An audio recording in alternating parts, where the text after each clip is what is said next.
Disclaimer: the sum of the square roots of any two Harry Potters is equal to the square root of J.K. Rowling. Chapter 28. The days passed quickly that fall, and, mercifully, normally. At the end of the third week of term was Hermione's birthday, for which Lavender, Parvati, and the Weasley twins had insisted on getting her a cake from the kitchens.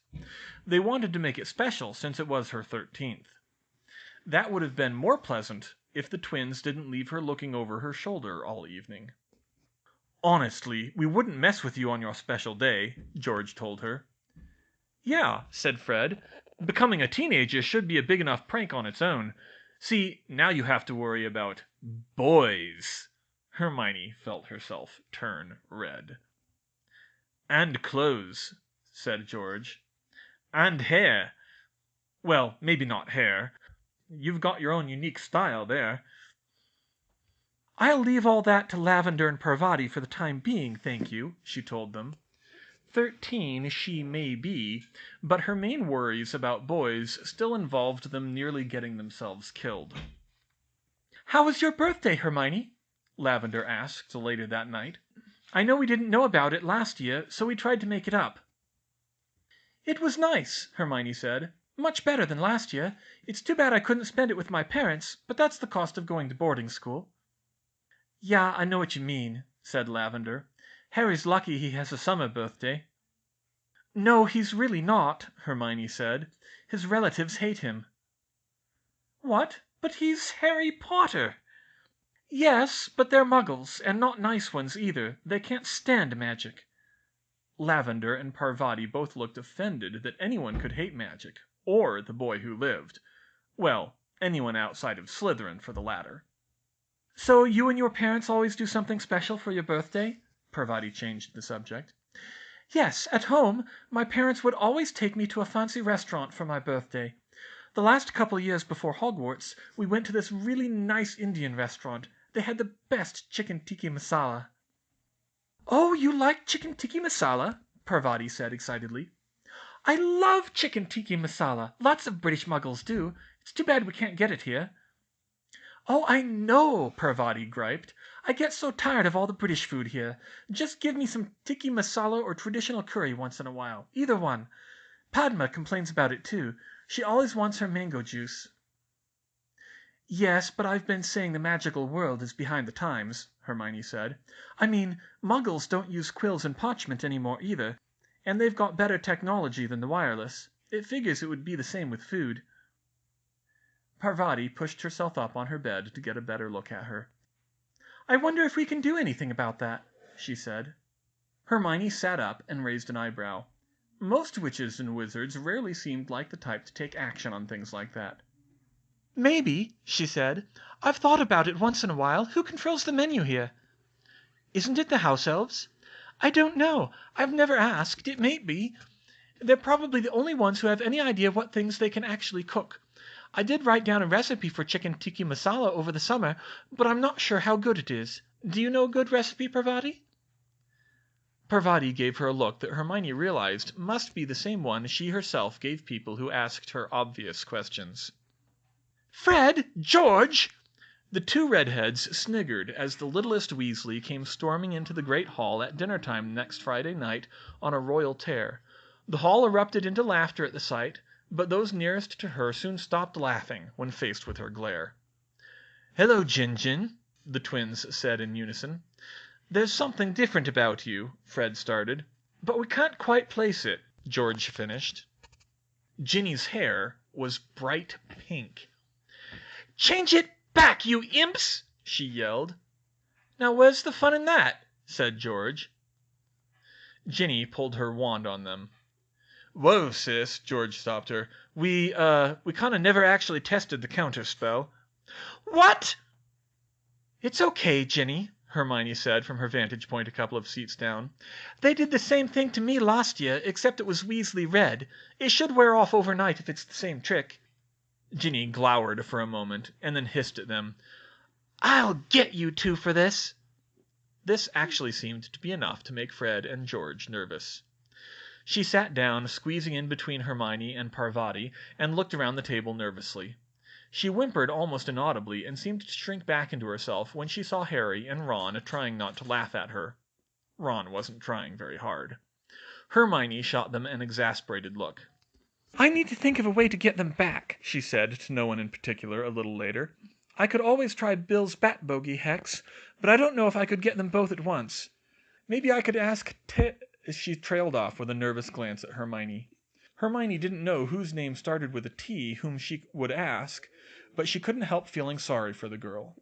She was new here after all, and that was hard enough. And Fred and George's idea of good clean fun didn't quite line up with normal people's. So as she looked down at her plate, she started thinking. "Actually, Ginny," she said, "I think I might have an idea that fits in with something I'm working on." Ginny looked up inquisitively, and Hermione whispered the upshot of her idea to her. Ginny got a mischievous smile on her face, which made Fred and George a good deal more nervous. "That looks about right," said Padma. "Go ahead and take it out of the broiler." "But Miss Padma Patil, the chicken is not being all cooked," the little elf said. "I know that," Padma snapped. "The last step is to simmer the chicken in the sauce to finish cooking." Hermione frowned. Not unexpectedly, her pure-blood friends were not as polite as she was with the house elves. It didn't help that she didn't know these elves as well as the others. Most of the ones she knew best were on the cleaning crew, although they rotated occasionally. "How's the sauce coming, Parv?" Padma said. "The sauce is ready, Pad," Parvati replied. "That was a good idea, crushing the coriander leaves instead of chopping them, Hermione. I don't know why, but it tastes better that way. How did you come up with it?" "I didn't," Hermione said. "My mom has a friend who's a caterer, and she says she always prepares it that way." "Maybe it's like potions," Padma suggested. "The way the ingredients are prepared can affect things in weird ways." "Maybe," Hermione said. That started her thinking about potions and how various modifications could affect them. Of course, potions were so idiosyncratic and unintuitive that it was hard telling what even small changes would do. Snape might not be very good at teaching, but she had to grudgingly admire his reputed talent in the field.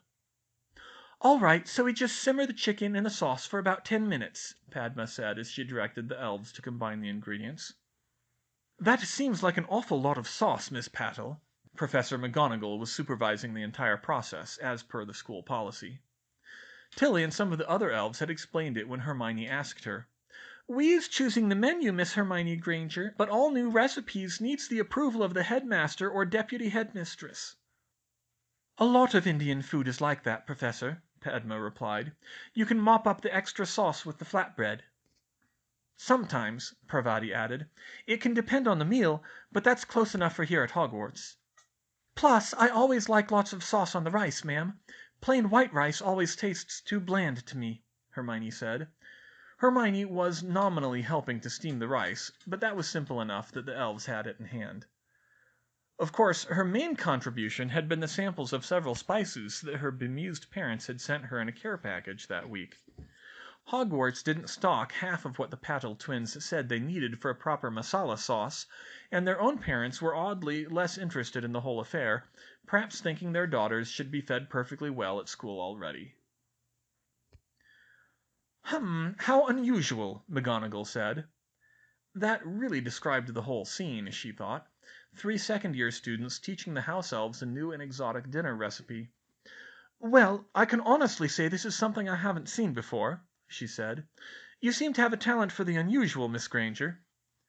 Thank you, ma'am." Suddenly there were excited squeaks from the other elves in the kitchens. Hermione looked and saw Professor Dumbledore walking towards them jovially. The elves all bowed low as he passed. "Good afternoon," the headmaster muttered to the elves. "Good afternoon, Minerva," he added as he approached, "and Mrs. Patil and Granger." "Good afternoon, Albus," McGonagall said. "What brings you down here today?" "Well, I was informed that there was a lovely new recipe being prepared in the kitchens, and I thought I should stop by to sample it for myself." He leaned over the simmering chicken sauce and inhaled deeply. "Ah, chicken tikka masala. Excellent. It's been far too long since I've had the modern fare." And of course, no matter how provincial most British magicals were, Albus Dumbledore knew all about Indian food. In a few minutes the food was done, and, at the headmaster's direction, Dumbledore, McGonagall, and the three children sat at the duplicate high table in the kitchens, and the elves dished up a small portion for each of them. It was a little surreal for Hermione. She had never taken a meal, or a snack in this case, with the headmaster, although he always looked like perfectly pleasant dinner conversation from across the great hall. But Hermione thanked the elves, and took a bite. She smiled at once. Yes, Hogwarts definitely needed more Indian food. She really appreciated Parvati and Padma's recipe and the elves' skill in following it at sight. The Patil twins looked equally pleased, and Professor Dumbledore, who seemed easily delighted by novelty, nodded to them appreciatively. "An excellent recipe," Dumbledore said. "My compliments. What do you think, Minerva?" McGonagall swallowed a little uncomfortably. "Certainly not like anything I've tasted before, Albus," she said. "Much spicier than I'm used to. I'm afraid I'm not as well traveled as you are. But I must say it actually tastes quite good, though I think we may wish to reduce the spiciness for the students' sakes." Hermione, Parvati, and Padma sighed inwardly and suppressed the urge to roll their eyes. "Oh, well," Hermione thought, "that's why I asked for hot sauce." "Aha," Dumbledore said. "I commend all of your efforts. I think this will make a fine addition to our menu." The children smiled and the elves all cheered in excitement. It was rare to make any major changes to the menu. He turned to the nearest elf and said, "Dolly, when might you be able to prepare dinner with this dish?" Hermione was not at all surprised that Dumbledore knew the elves by name. "We will be needing to order the ingredients, Professor Dumbledore, sir, but we can be making it for next weekend," Dolly said. "Excellent. Perhaps Sunday night, then. I think it will be an educational experience for all." Hermione was back to spending part of her weekends pacing off the castle. It didn't take as much of her time as it had last year, since she soon determined that the shape of the castle as a whole hadn't changed beyond its usual fluctuations. To be honest, she was being a bit lazy about it, but it was better than running herself into the ground, like last year. She had reached an uneasy truce with her sleep schedule, which still slipped on occasion, and that was about it, so it was probably wise to take it easy when she could.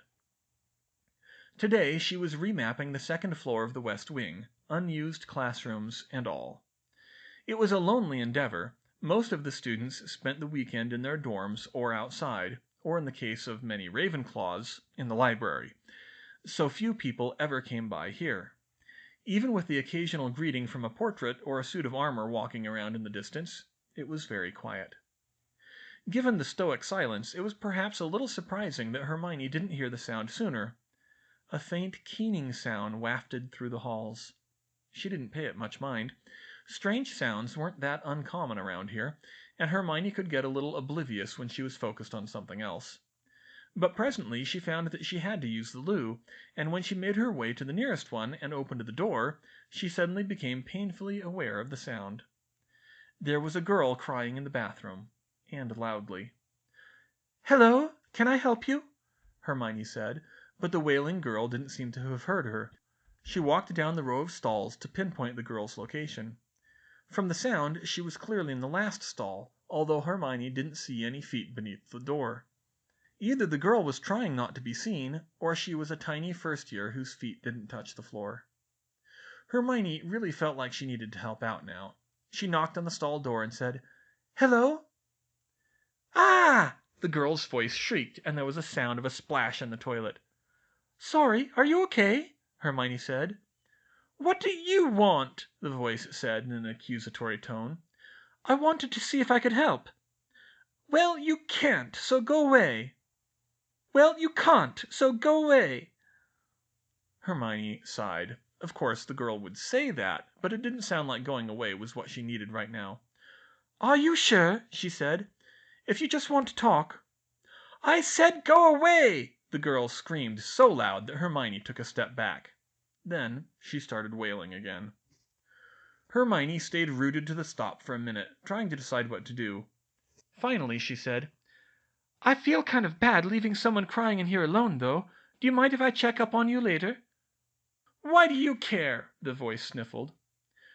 "Well, I guess it's kind of silly, but this happened to me once last year, and I was nearly killed by a mountain troll." "Nearly killed," the voice screeched, and suddenly the face of a rather squat and, to be honest, unattractive girl came through the stall door and right up to Hermione's own.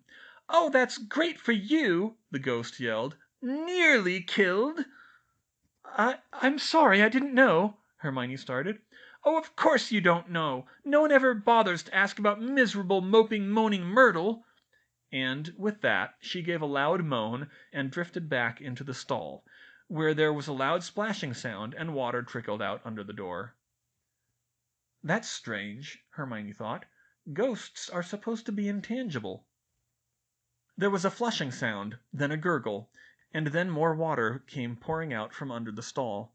The ghost appeared to be trying to clog the toilet to chase her away. "Myrtle," Hermione called as she took a step back. "Myrtle, please come back out. I didn't mean to offend you. I'm a Muggle born, and I'm not really used to ghosts yet." Surprisingly, the sounds of water stopped, as did Myrtle's moaning. Her face poked back through the stall door with a look of interest. "You're a Muggle born?" she asked. "Yes." Myrtle came all the way through the door and floated in front of Hermione. She looked to be about Hermione's age. How had she died so young? And she was wearing old-fashioned looking school robes with a Ravenclaw crest on them. "I was a Muggle born too," she said. You are," Hermione said nervously. Myrtle seemed to take pleasure in Hermione's uneasiness. "Oh, yes, I was so excited when I found out magic was real. I didn't have many friends at home, and I thought things would be so wonderful here. I loved all my classes. It was such fun. But then—" Myrtle started to sniffle and whine again. "Then all my roommates started making fun of me. They called me fat and ugly. And Olive Hornby always made fun of my glasses. It wasn't my fault I couldn't afford better ones. And then the pimples started." She let out a long moan and started swaying back and forth where she hovered. Hermione felt herself turn red. That story already sounded far too familiar for her tastes. Myrtle must have drawn the short straw for roommates, though.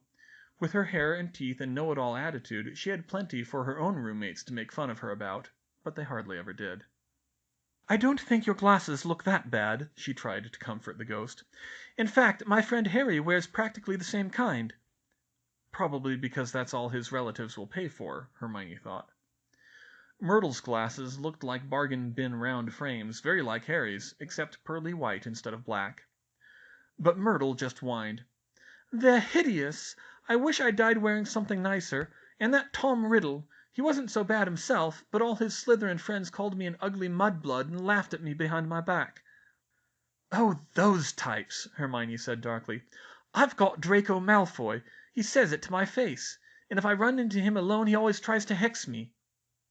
"Oh, Tom Riddle had a friend named Abraxas Malfoy. He was one of the worst ones."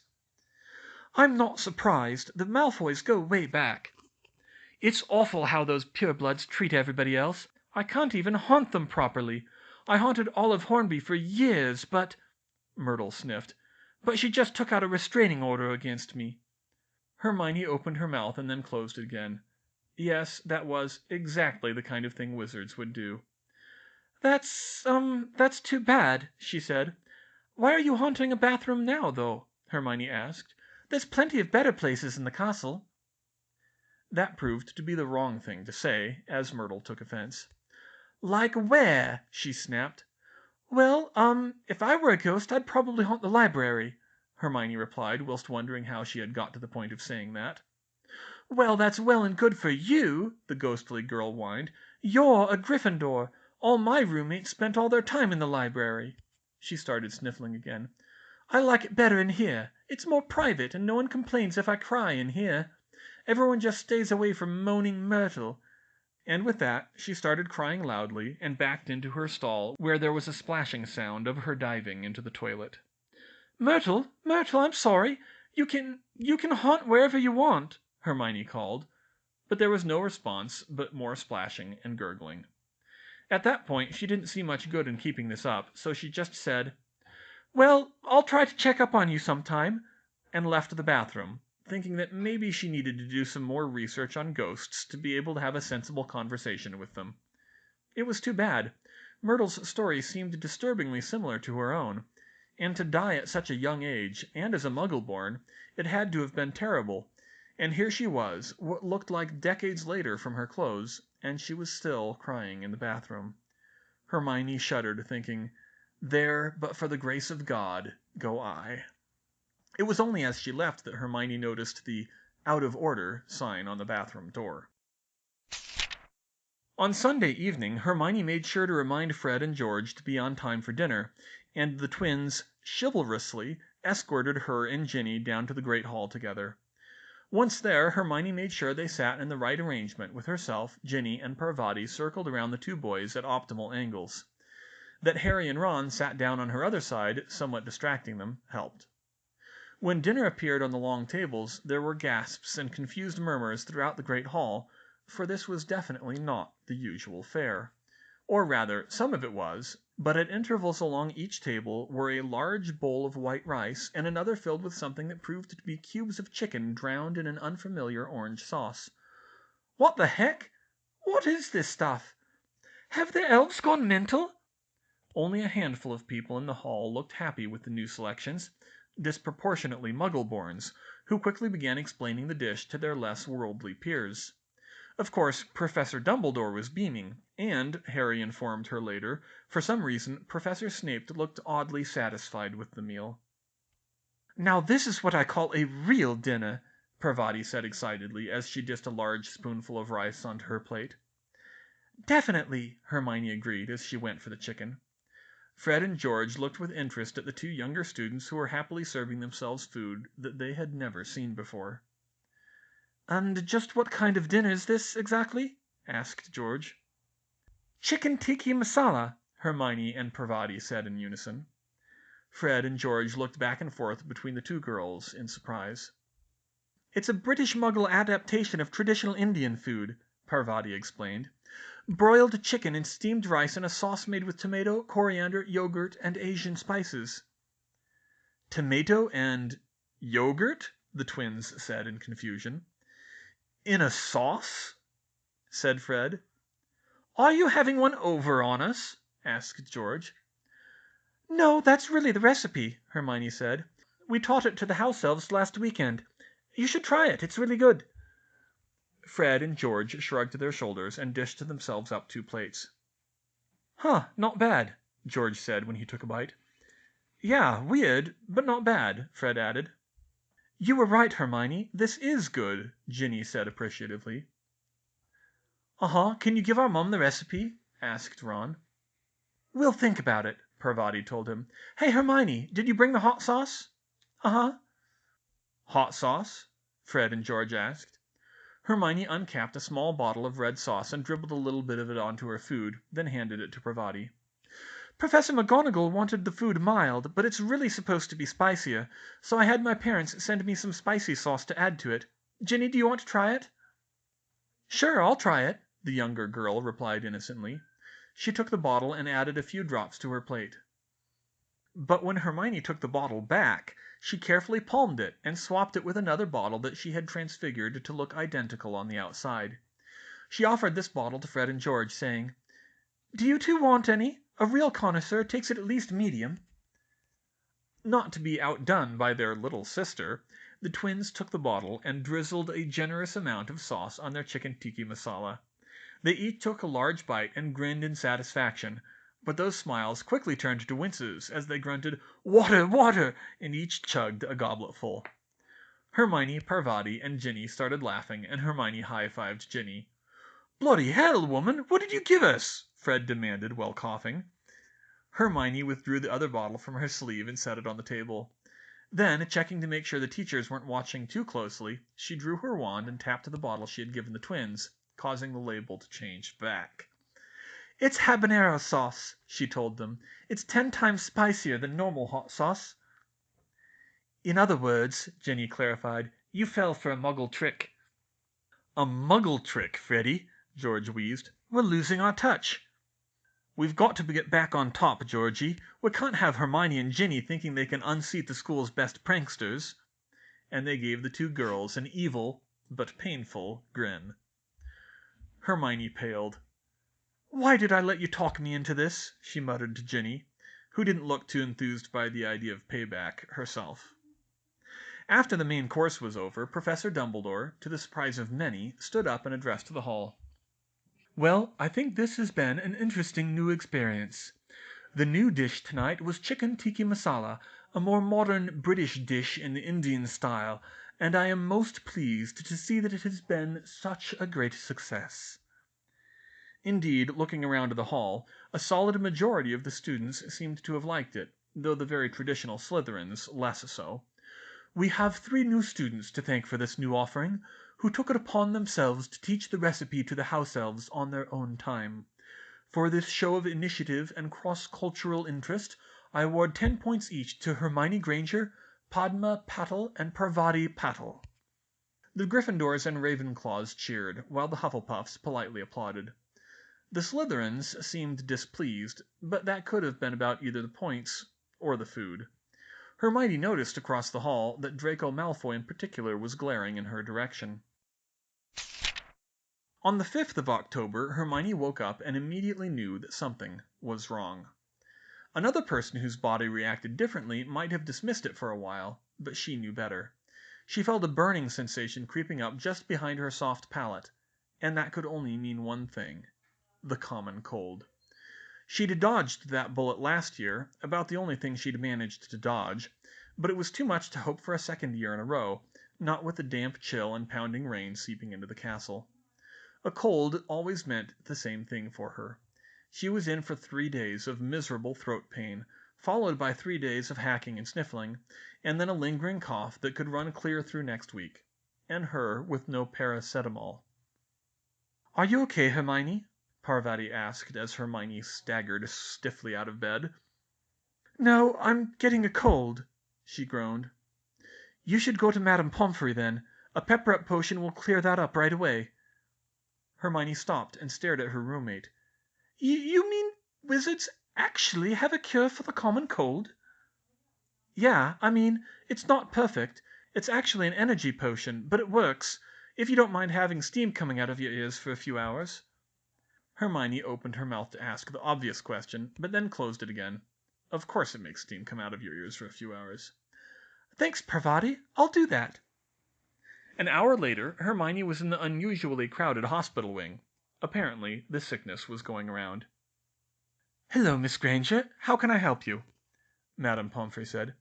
Yeah, Parvati told me you had something that can cure colds." "Ah, yes, another one. You aren't looking too poorly, though, Miss Granger."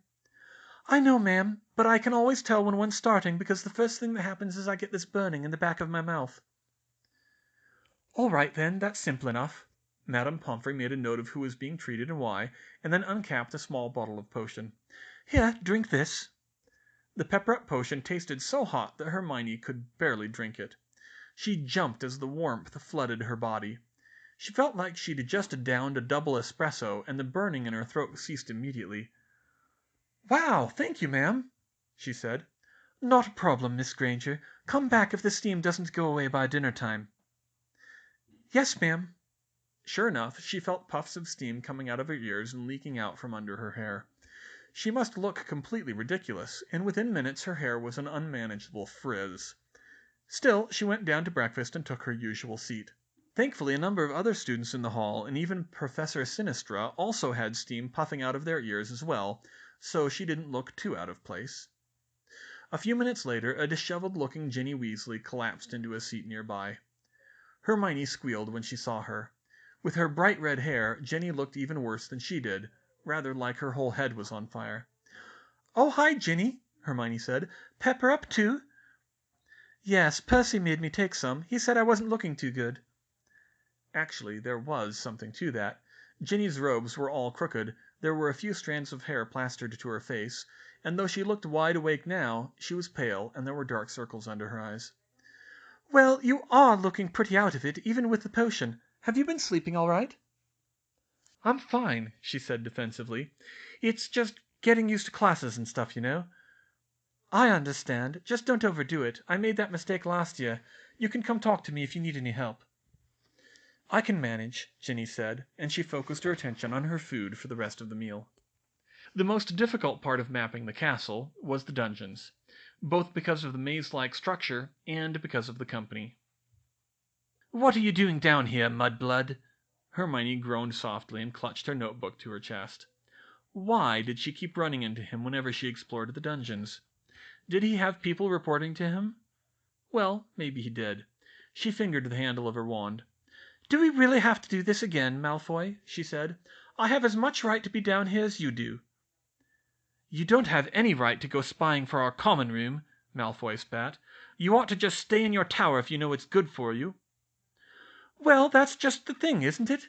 You know where our common room is, so there's no reason yours should be a secret. I still couldn't get in without the password."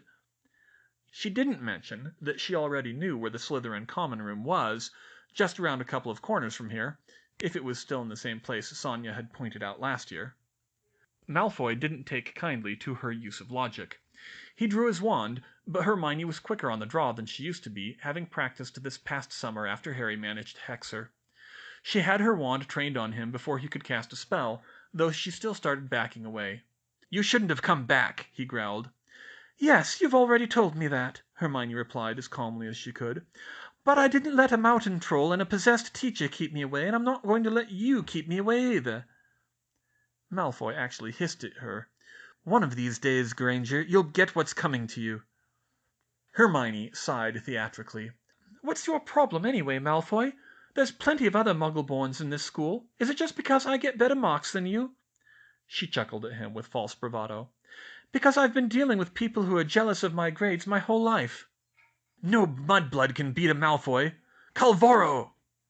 Hermione jumped to the side and dove against the wall, but the Jinx caught her in the arm.